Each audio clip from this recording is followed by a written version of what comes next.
मेरा नाम फैसल है। मैं इंतहाई दर्जे का रंगीन मिजाज लड़का था। बचपन से ही मुझे फ़िल्में देखने का बहुत ही शौक़ था। बाबा की जेब से पैसे चुराकर दोस्तों के साथ चला जाता था। मेरे दोस्त भी मेरी ही तरह रंगीन थे, क्योंकि इंसान जैसा हो उसी सोहबत से भी वैसी ही मिलती है।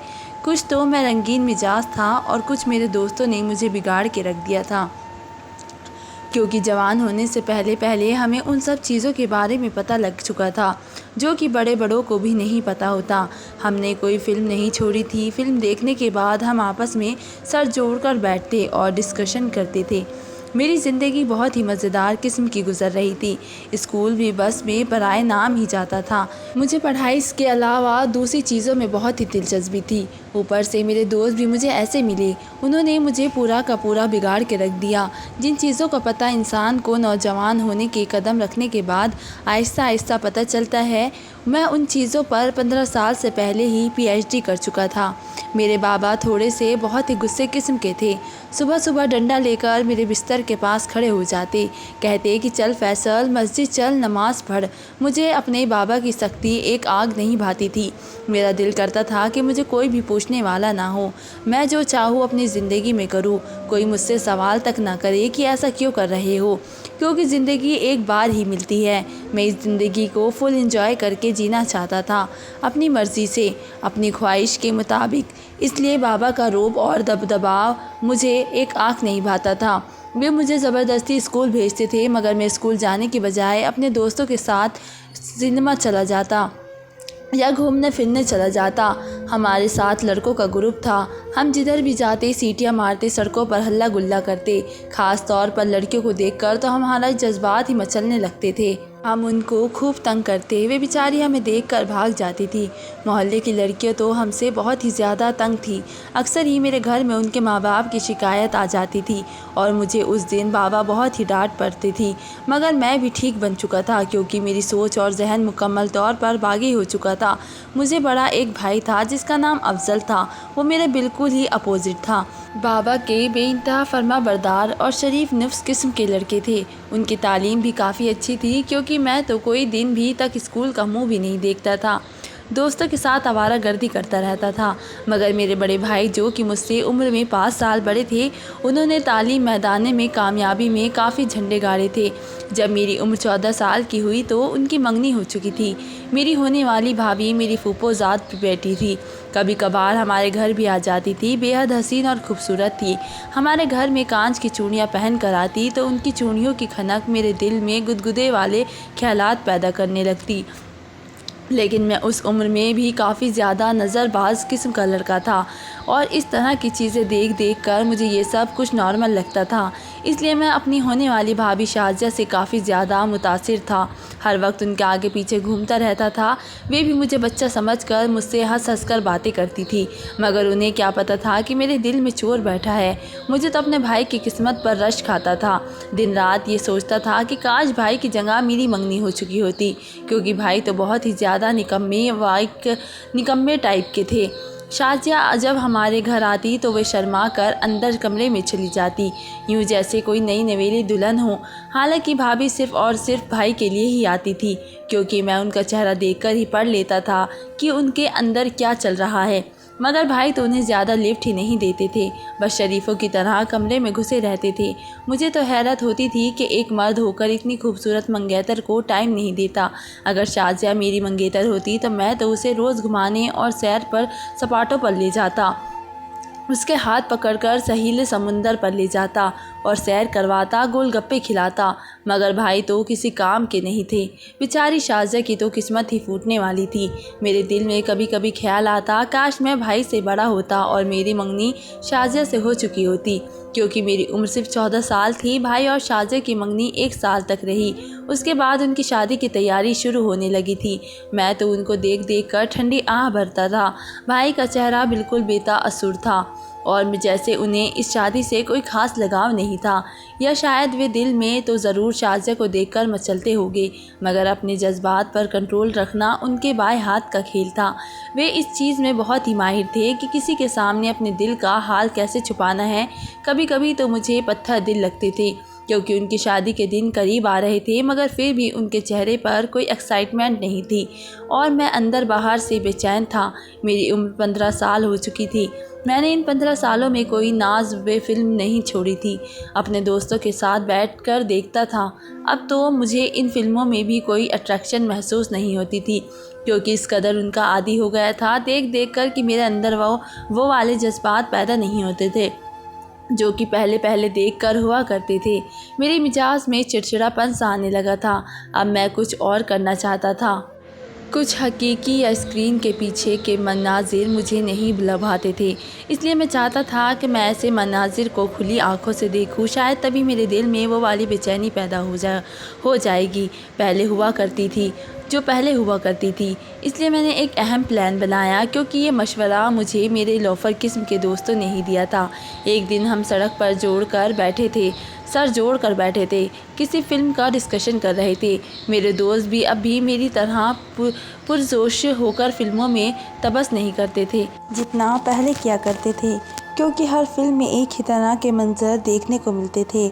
उनको देख देख कर अब हम इतने आदी हो चुके थे कि हमें अब इतना ज़्यादा मज़ा नहीं आता था। उसको डिस्कस करते हुए अचानक ही मेरे एक दोस्त शबीर ने मुझसे कहा कि या फैसल, तेरे भाई की तो शादी के दिन करीब है और शादी के बाद जो कुछ होता है उसे तो हम अच्छी तरह वाकिफ़ है। उसने एक आंख दबा कर मुझे कहा।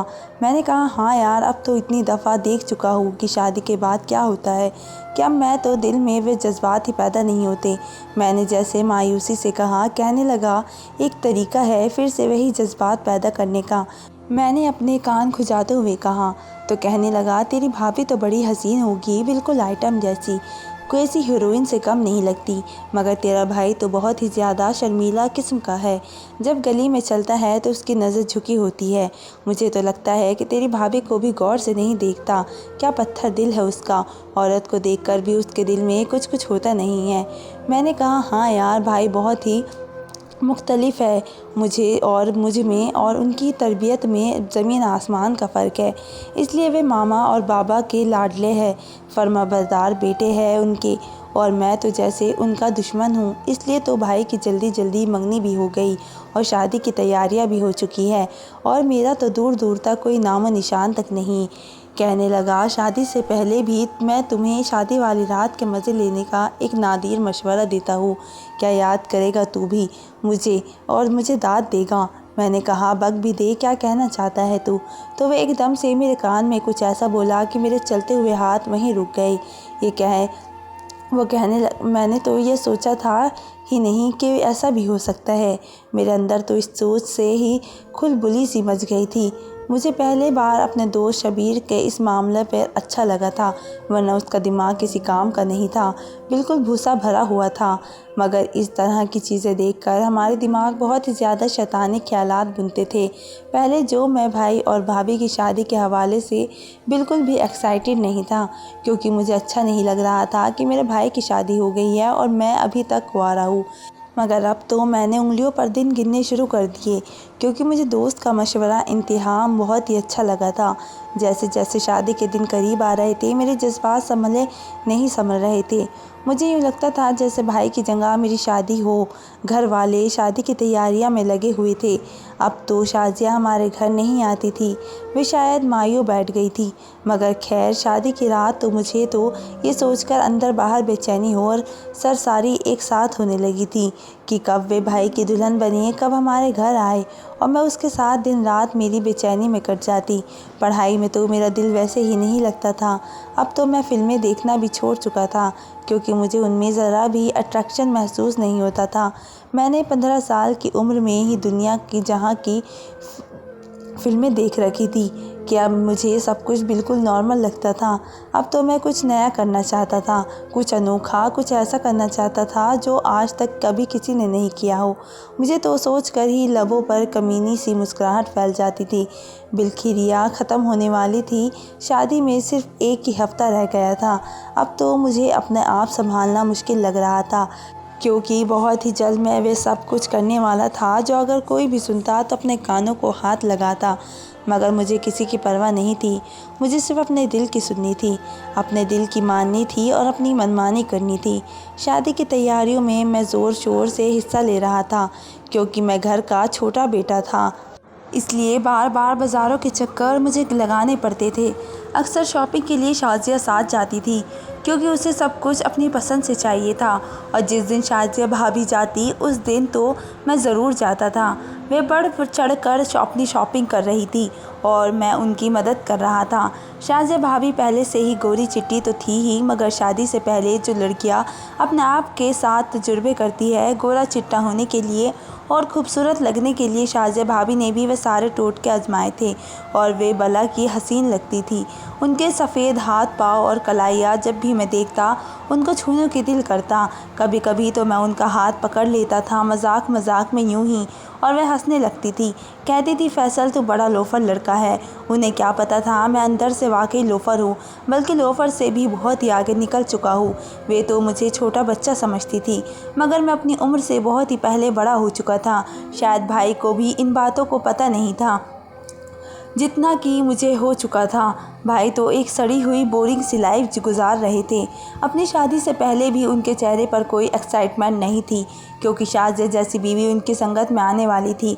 उनको तो खुशी से बुरा हाल होना चाहिए था, मगर वो तो भला के कठोर दिल थे। खैर मुझे तो फ़ायदा ही फ़ायदा था। मैंने तो ये तक प्लानिंग भी बना ली थी कि शाज़िया के दिल में घर कैसे करना है और भाई की जगह कैसे लेनी है। खुदा खुदा करके शादी वाला दिन आया। भाई ने ब्लैक कलर की शेरवानी पहनी और दूल्हा बनकर बहुत ही ज़्यादा अजीब लग रहे थे। उनके चेहरे पर मुस्कुराहट थी, वरना मुझे तो लगता था कि शादी वाले दिन भी वे बिल रोबोट बनकर रहेंगे। और मगर जब वे औरतों उनको छेड़ रही थी तो वे मुस्कुरा देते थे, मुंह नीचे करके शर्माने भी लगते थे, और मेरे दिल में उनकी खुशी देखकर एक अजीब सी कसक उठने लगी थी। मैं देर तक उनका चेहरा देखता रहा। मैं भी आज किसी दूल्हे से कम नहीं लग रहा था। मैंने सफ़ेद लट्ठे का कुर्ता पहन रखा था और ऊपर से गोल्डन कलर की बास्केट डाल रखी थी। मैं आज भी दूल्हे से कम नहीं था। हसीन तो मैं बचपन से ही था, मगर मेरे अंदर पैदा होने वाली शैतानी ख्यालात ने मुझे लोफर किस्म का लड़का बना दिया था।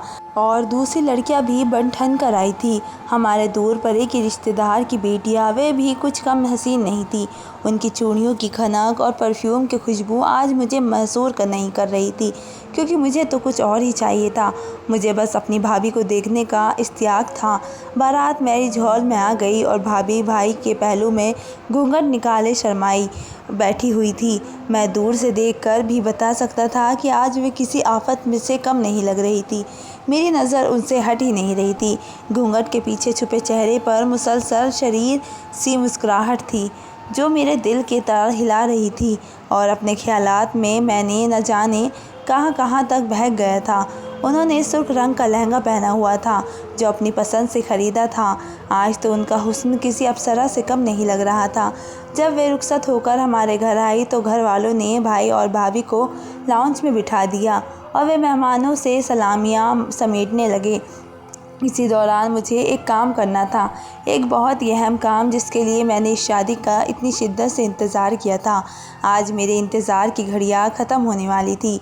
मैं एक ऐसी लज्जत हासिल करने वाला था जो आज तक किसी फ़िल्म को देखकर नहीं कर पाया था।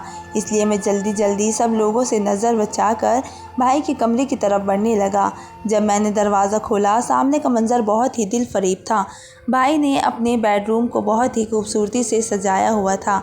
हालांकि मुझे उम्मीद नहीं थी कि भाई जैसे पत्थर दिल ये सब कुछ करना भी जानता होगा, मगर बेडरूम की सजावट देखकर लगता था कि भाई के दिल में भी ज़रूर भाभी की बहुत ही ख़ास जगह है। मगर आज तक वे किसी को बताते नहीं थे, बस दिल में ही रखते थे। अलबत्ता कि शाज़िया भाभी भी शायद इस बारे में बेखबर ही थी। मैसरी को गुलाब और मोतियों के फूलों से सजाया गया था। बेड पर दरमियान में एक फूलों का दिल बनाया गया था, जिसमें SA और लिखा हुआ था, और यानी शाज़िया और अफज़ल। उनका नाम एक साथ जुड़ा देखकर मेरे दिल को कुछ होने लगा। जैसे एक अनजान सा दर्द उठने लगता है, क्योंकि जो भी था आज तो शाज़िया भाभी ही भाई की संगत में आने वाली थी। मैं तो बस उनका नज़ारा देखना चाहता था। वे भी दूर से मेरा दिल एकदम से उदास सा हो गया था। मगर खैर कोई बात नहीं, जो काम में करने वाला था उससे भी सुरूर हासिल किया जा सकता था। अचानक ही मुझे लगा जैसे कमरे का दरवाज़ा कोई खोलने वाला है, इसलिए मैं जल्दी से बेड के नीचे घुस गया। अपनी सांस तक रोक ली। कमरे में कोई दाखिल हो चुका था। मुझे 2 पैर नीचे से दिखाई दे रहे थे। मेरा दिल बुरी तरह से धड़क रहा था, क्योंकि इस तरह का काम मैंने ज़िंदगी में पहली बार किया था। माना कि मैं एक बेबाक लोफर किस्म का लड़का था, मगर यूँ चोरी छुपे किसी को कभी नहीं देखा था, न कभी किसी की जासूसी की थी। मेरा पूरा जिस्म पसीने से भीग चुका था। वे 2 कदम दुल्हन के थे, जिसने ऊंची हील पहनी हुई थी। उसके सफ़ेद पैरों में सुर्ख जूती ने मेरे दिल को जैसे जकड़ लिया था।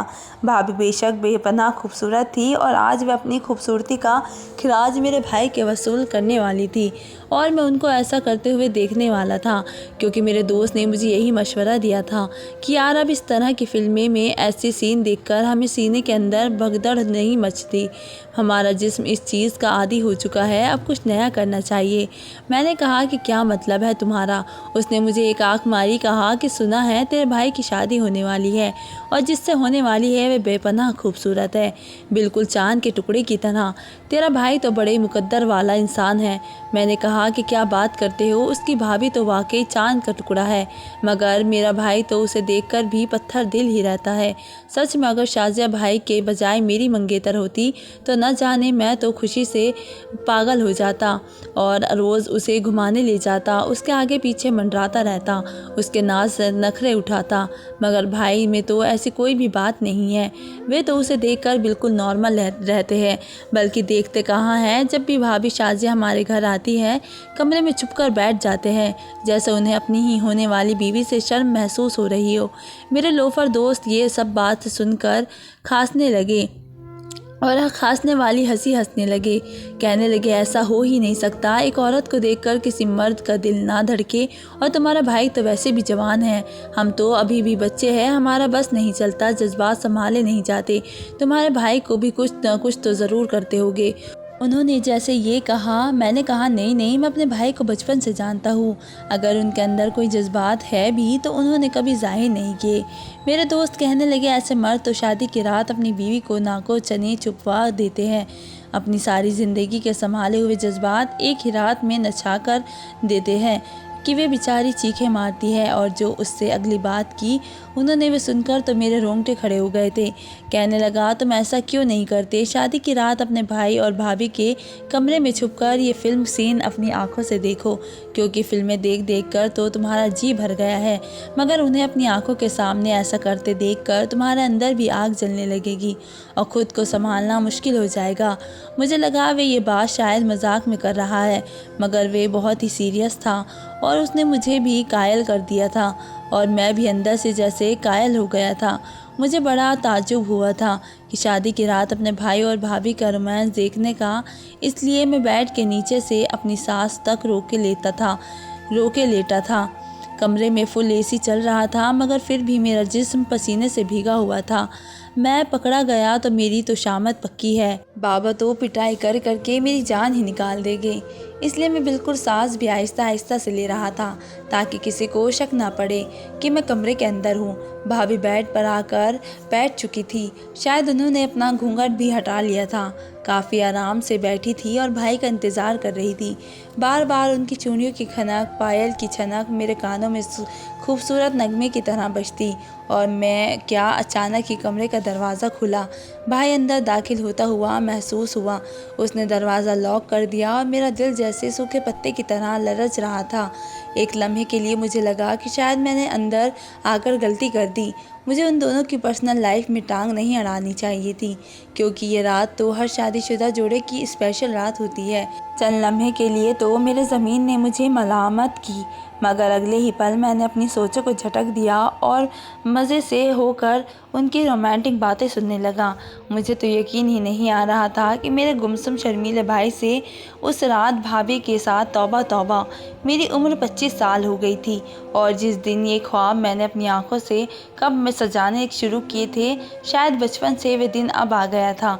यानी कि मेरी शादी का दिन मैं दूल्हा बनकर आईने के सामने खड़ा था। मेरा चेहरा बिल्कुल सपाट था, बिल्कुल जज्बात से आरी था। लेकिन इस दिन का ख्वाब तो हर औरत और मर्द अपनी आंखों में सजाता है, क्योंकि हम मशरिक मर्द और औरतें सिर्फ शादी के बाद ही एक दूसरे को अपनी तस्कीन का ज़रिया बना सकते हैं। उससे पहले ना हमारा दीन हमें इस बात की इजाज़त देता है और ना ही हमारा मशवरा।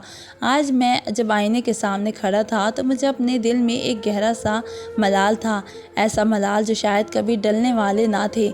और क्योंकि मैंने अपने इस दिन को शायद बर्बाद करके रख दिया था खुद अपने हाथों से, और मेरे जज्बात अब बिल्कुल ही मुर्दा हो चुके थे, क्योंकि मैं अपनी ज़िंदगी का अक्सर हिस्सा उन चीज़ों के पीछे गंवाया था जिन्होंने मुझसे मेरी हकीकत लज्जत छीन ली थी। वह हकीकत लज्जत जो आज मुझे हासिल होने वाली थी, मगर मेरा दिल उसे महसूस नहीं कर पा रहा था, क्योंकि ये दिल उन गुनाहों की स्याही में डूबा हुआ था जो मैंने माजी में सर अंजाम दिए थे। मैंने अपनी शादी से पहले ही गलत कामों में मुसल होकर गलत तरीके से वक्ती तौर पर लज्जत हासिल करने की कोशिश की थी, मगर बजाय मुझे तस्कीन मिलने के मेरे अंदर बेचैनी और चिड़चिड़ापन पैदा हो गया था।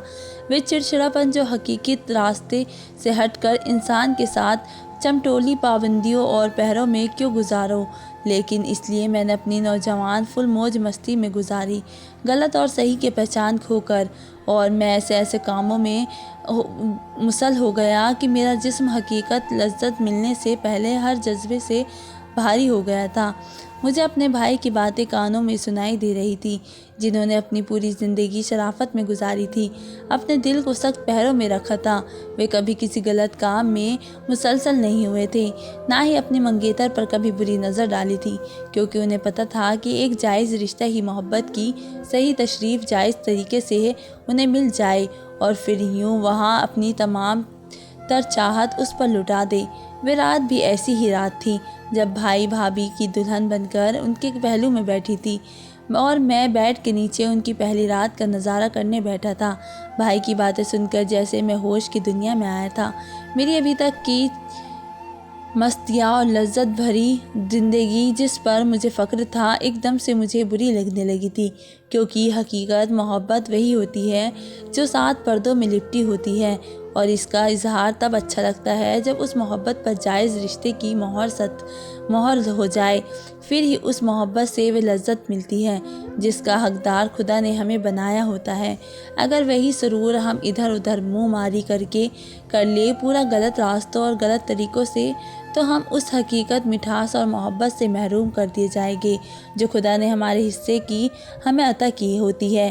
भाई ने भाभी से अपनी मोहब्बत का बहुत ही दिल फरेब इजहार किया था। कहा था कि मेरा दिल कोई पत्थर का नहीं है शाजिया, जो तुम्हारी चूड़ियों की खनक से धड़कता नहीं था, बल्कि मैं बहुत ही मचलता था तुम्हारे लिए। मगर मैंने अपने दिल पर सख्त पहरे बिठाए थे, क्योंकि मैं जानता था कि एक बार भी अगर अपनी मोहब्बत गलत तरीके से तुमसे वसूल की तो मैं उस हकीकी खुशी से महरूम कर दिया जाऊँगा जो मुझे आज तुम्हारी संगत से नसीब होने वाली है। क्योंकि खुदा की हुदूद से तजावल ने जिन चीज़ों को इंसान की तस्कीन का ज़रिया बनाया है, अगर वही चीज़ें हम गलत तरीके से हासिल करेंगे तो वह हमें वैसी खुशी कभी नहीं देगी जो मिलनी चाहिए। और मैं नीचे अपना मुंह फर्श पर रखे अपनी नज़रों में गिरता जा रहा था। मेरी आंखों से आंसू बह रहे थे। इससे पहले कि मैं हिचकियों से रोने लगता, मैंने अपने मुँह पर हाथ रख लिया। मैं वहाँ से भाग जाना चाहता था, क्योंकि मैं उनके मकसद लम्हा में बिल्कुल भी दखल अंदाजी नहीं करना चाहता था, और अब बहुत ही देर हो चुकी थी। मैं रोते रोते कब नींद की वादियों में डूब गया मुझे पता ही नहीं चला। सुबह जब मेरी आँख खुली तो कमरे का दरवाज़ा खुल चुका था। मेरी माँ भाभी को नाश्ते पर आने को कह रही थी। भाभी के अंग अंग से खुशी फूट रही थी, जैसे उनका बस न चलता था। जब कमरा खाली हुआ तो मैं खाली दिल के साथ मरे मरे कदमों से बाहर निकल गया। अभी तक जो मैंने ज़िंदगी मौज मस्ती के नाम पर गुजारी थी, मैं उसे दफन करना चाहता था, मगर मेरे दिल की स्याही शायद इतनी आसानी से मिटने वाली ना थी, पर कोशिश तो कर ही सकता था। मैं काफ़ी हद तक खुद को बदल चुका था। हाँ, कभी अंदर से गुनाह करने की कसक उठती थी, क्योंकि गुनाहगारों को शराफत रास नहीं आती, वे बार बार खींचे चले जाते हैं। आज मैं दूल्हे के रूप में आईने के सामने खड़ा था। मेरी होने वाली बीवी मेरी दूर की कज़िन थी। मैंने माँ से कहा था कि आप जहाँ पर भी मेरी शादी कर दें मुझे एतराज़ नहीं है। मैं भाई के जितना शराफत तो नहीं था कि इस ताल्लुक़ से सही खुशी महसूस कर सकता, इसलिए मेरे दिल में मचलने वाली कोई ख़ास जज्बात नहीं थे। मगर फिर भी मैं नॉर्मल था। मेरे अंदर की बेचैनी और चिड़चिड़ापन बहुत हद तक कम हो चुका था और आज मैं पूरी कोशिश करने वाला था अपनी जायज़ रिश्ते को मोहब्बत से निभाने की। आप लोगों से गुजारिश है कि मेरे हक़ में दुआ कीजिए और इन गुनाहों की दलदल में कभी भी खुद को मत फंसाना, इससे पहले कि बहुत देर हो जाए।